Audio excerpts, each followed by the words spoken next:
Hi friends, welcome to cine family 2. ప్రముఖ ETV ఛానల్లో ప్రసారమవుతున్న జీవన తరంగాలు సీరియల్లో కావ్యశ్రీ దేవిక క్యారెక్టర్లో నటిస్తూ మంచి పేరును, గుర్తింపును సంపాదించుకుంటుంది. ఈ మధ్య కావ్యశ్రీ ప్రతి టీవీ షోలో పార్టిసిపేట్ చేస్తూ సందడి చేస్తూ ఉంటుంది. అయితే త్వరలో రాబోతున్న వినాయక చవితి పండుగ సందర్భంగా ఈటీవీ ఛానల్ వారు ఓం గణేష అనే స్పెషల్ ఈవెంట్ని ఏర్పాటు చేశారు. ఓం గణేష అనే ఈవెంట్లో కావ్యశ్రీ పార్టిసిపేట్ చేసి తన ఆటపాటలతో, డ్యాన్స్ పర్ఫార్మెన్స్లతో సందడి చేయబోతోంది.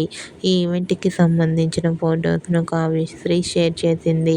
ఆ ఫొటోస్లో కావ్యశ్రీ ట్రెడిషనల్ లుక్లో చాలా అందంగా కుందనపు బొమ్మలా కనిపించింది. ఆ ఫొటో చూసిన వారంతా gorgeous beauty queen and looking so beautiful and eagerly waiting this event అంటూ కామెంట్ చేస్తున్నారు. మీకు కూడా వినాయక చవితి స్పెషల్ ఈవెంట్ ఓం గణేష ఈవెంట్లో సందడి చేసిన కావ్యశ్రీ బ్యూటిఫుల్ లేటెస్ట్ ఫొటోస్ మీకు నచ్చినట్లయితే మీ అభిప్రాయాన్ని మీ కామెంట్ రూపంలో తెలియజేస్తూ లైక్ చేయండి, షేర్ చేయండి. మరిన్ని ఇంట్రెస్టింగ్ అండ్ లేటెస్ట్ అప్డేట్స్ కోసం మా సినీ ఫ్యామిలీ 2 ఛానల్ని సబ్స్క్రైబ్ చేసుకోండి.